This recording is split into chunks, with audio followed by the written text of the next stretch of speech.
Já estamos de volta e agora nós vamos falar da saúde dos nossos animaizinhos de estimação. O nosso quadro Espaço Pet. Aliás, hoje o tema desse quadro é bastante sugestivo. Vamos falar de obesidade dos nossos animaizinhos de estimação. Nossa convidada é uma endocrinologista, que é veterinária, que também trata dos nossos animais. Aliás, é a primeira vez que eu converso com uma endocrinologista veterinária.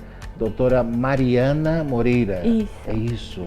Tudo bem com a senhora? Tudo bem. Seja bem-vinda aqui ao programa Mega Profissionais. Obrigada. Essa especialidade é recente, doutora?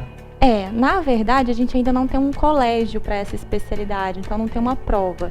Todo mundo que faz a pós-graduação acaba atuando na área, mas a gente ainda não tem uma prova para essa especialidade em questão. Na veterinária, poucas especialidades têm essa prova, igual na medicina. Aliás, nós estamos até conversando isso no intervalo, né, em off. Eu sou de uma época, né, que eu adoro bicho desde pequeno, né, e não sou tão antigo assim. Mas numa época que os veterinários tinham muito poucos recursos, né, inclusive com relação a exames, especialidades, desdobramento, especialidade, a especialização, quase que não tinha, né? Tudo é muito recente na veterinária, né? A boa notícia é que, graças a Deus, isso está funcionando e funcionando muito bem, né? Vamos falar dos nossos animais. Vamos falar de endocrinologia para os nossos animaizinhos. Por que é? Meu primeiro questionamento, minha primeira dúvida. Por que toda pessoa que é gordinha, o animal dele é gordinho também, doutor? Quase Existe uma sempre. explicação lógica para isso? Existe. Assim como pra gente, para os animais, a obesidade ela é muito ambiental, vamos dizer, hábito alimentar e de exercitar. Então, uma pessoa que é obesa, geralmente ela tem um hábito alimentar errado e faz pouco exercício ou nenhum, é sedentário. E acaba que o animalzinho leva o mesmo estilo de vida. Então, a pessoa que gosta de passear em parque, correr, muitas vezes leva o seu animalzinho para fazer o exercício junto. Então, isso já diminui a possibilidade de obesidade. Pessoa que tem preocupação com a alimentação consigo mesma, tem a mesma preocupação com o animal. E o contrário é verdadeiro, né? Conheço cachorro que come marshmallow, x-tudo, batata frita. É o tal do petisco, né? Agora, bom, eu não sei. Claro, eu sou gordinho, né? E eu também não tenho, infelizmente, a prática de hábitos regulares de exercícios, né? Agora, só que os meus animais só comem ração. E tem um gato que ele é muito gordinho, né? E naturalmente ele não faz atividade física. O gato já é mais, né? É mais difícil nesse sentido. E aí, como é que a gente faz? Então, a ração ela tem que ter uma quantidade regulada, não pode ser à vontade, isso é um erro. Muita gente acredita que pelo fato de ser ração, pode comer à vontade. Não. O animal, inclusive no verso, no rótulo de todas as rações, tem a quantidade necessária diária de acordo com a idade e o peso de cada animal. Então, se a gente descuida disso, tem animal que come independente de sentir fome. Come por outros motivos, às vezes por estresse. No caso do gato específico, toda hora ele vai lá e come um pouquinho, né? Não é igual cachorro. Então, por exemplo, eu tenho cachorro também. Então, o cachorro, o que acontece? Ele às vezes acostuma o horário, 2 horários pelo menos de alimentação. O gato não. Toda hora ele vai lá comer um pouquinho, né? E aí, como é que faz? Então, essa quantidade do pouquinho também precisa ser regulada. Então, a gente pode colocar várias vezes ao dia, uma quantidade, 4, 5 vezes. Hoje já tem comedouros automáticos que você regula o horário. Para quem tem muito gato, tem comedouro que identifica a coleira de cada animal. Então, ele só vai abrir para aquele animal específico. Essa eu não conhecia. Não é simples de encontrar, mas pela internet a gente consegue importar sem dificuldade.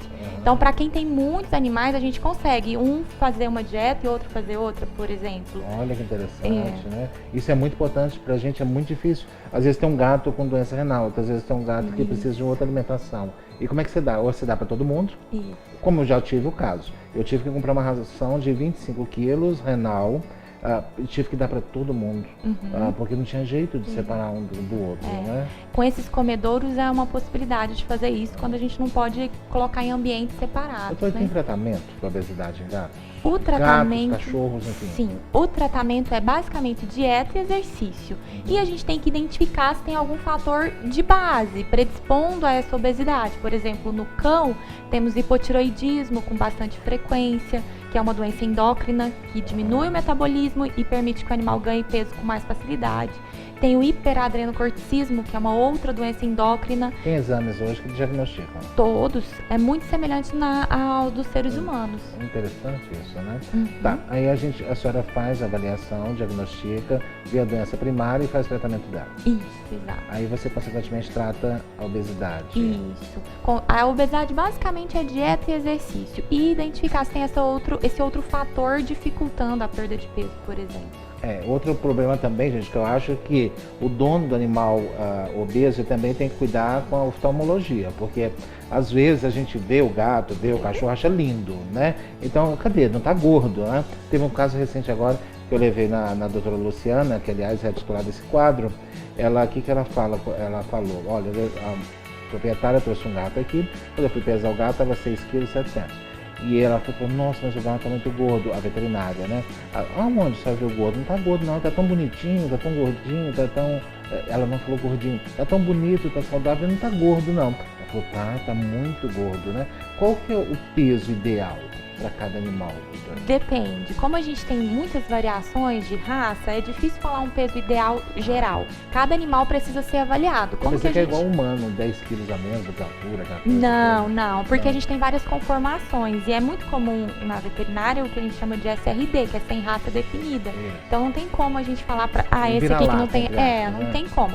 O que a gente faz na rotina? A gente faz a avaliação do score corporal, que é visual. A gente observa se o animal tem cintura, se a barriguinha dele tá para cima ou já tá caída, quase encostando no chão. Na hora que palpa, se sente aglomerados de gordura. É muito comum sentir na região de peito, base de cauda. Alguns fazem até uns culotinhos mesmo de gordura. Então a avaliação ela é visual e na palpação. Não tem um peso específico para cada um.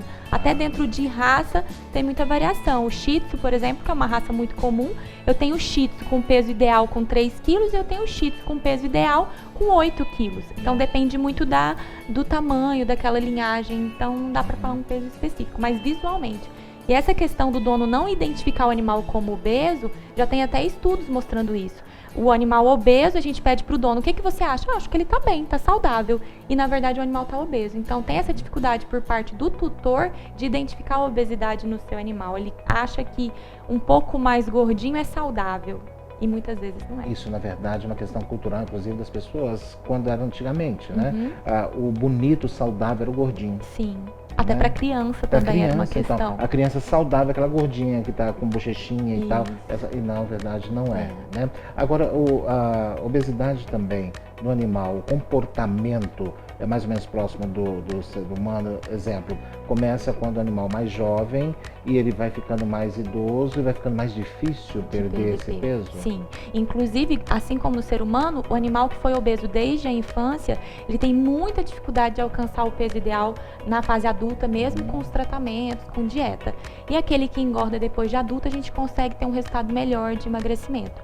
Mas sim, a idade dificulta a perda de peso, porque o metabolismo diminui. Então, esse paciente ele precisaria mudar a dieta, inclusive existem dietas específicas para cada idade, para filhote, para adulto, para idoso. E uma das preocupações é isso, a quantidade de energia em cada dieta para dificultar o ganho de peso. Inclusive, a gente vê às vezes animal idoso comendo dieta de filhote porque ele aceita melhor. Aí o dono compra o de filhote porque ele come melhor. Só que o de filhote tem mais gordura, tem mais proteína, então aquele animal acaba engordando. E acabando também não tendo os nutrientes necessários para a idade. Daquela fase específica. Você sabe qual que é a dificuldade? Eu vou falar como proprietário. É porque o animal, às vezes, chega numa certa idade, ele fica meio com dificuldade de comer e nós ficamos apavorados. Porque já está velho. Então, se ele não comer, vai morrer. Então, aí o que ele quiser, a gente tá topando. A gente chega até a colocar o pedido, né, pra ele. Né? O que você quer? Aquele hambúrguer, o que você come, alguma coisa, pelo amor de Deus. Eu né? sei como então, é. essa é a nossa dificuldade como proprietário, né? Sim. Eu não sei vocês, né? Eles já passaram por isso. Agora eu estou aqui pensando, não tem nenhuma bariátrica para animal gordinho, nada assim, nenhum recurso ainda desse sentido? Não, a gente ainda não considera um procedimento, até poderia ser feito, mas a gente não considera um procedimento ético, uma vez que a gente consegue resolver essa questão com alimentação e dieta. Então, para eles não teria necessidade. Eu falo que ainda eles não abrem a geladeira nem fazem compra no supermercado. Ainda, porque é uma questão de tempo. Mas, então a gente consegue, nós mesmos, colocar a quantidade ideal. O problema é a dor, né? O tutor tem muita pena. É porque a gente vê ele como animal e Acho que raciocina totalmente como nós, né? dependente da gente também. Então, mas a gente acha que eles raciocinam como nós, assim, a gente sente fome, a gente não se alimentar é uma maldade conosco. Para eles não é bem assim, o raciocínio deles é um pouco diferente, não Como daria... eu falei no início dessa entrevista, a pessoa gordinha vai ter animal gordinho, né? Agora não é só uma questão de estética, é importante esclarecer nessa entrevista, nada que é de uma estética. saúde, né? Isso, não tem nenhuma preocupação estética no caso do animal, é zero. É realmente uma preocupação com o bem-estar, porque o sobrepeso, ele sobrecarrega todas as articulações. Essas raças que tem o gato persa, o cão shih tzu, esses que tem o narizinho mais achatadinho, que a gente chama de braquicefálicos, esses com obesidade têm muita dificuldade respiratória, em regiões quentes, como é aqui, né? E além do problema cardiológicos também, né? Também, do coração. Isso, é uma sobrecarga a mais para esse coração, né? O peso. Então, aumento de colesterol e triglicérides, predisposição ao diabetes, assim como acontece nos seres humanos. Isso, e traduzindo para todos vocês que gostam de animais, significa que o animal vai viver menos. Exatamente. Né? É uma o que a gente expectativa justamente não quer. Isso. E não gosta de ouvir. Exato. Né? Então, por isso a gente tem que cuidar bem dos nossos animais de estimação. Doutora, muito obrigado Obrigada pela sua participação aqui no programa. E nós voltamos já já, depois do nosso intervalo.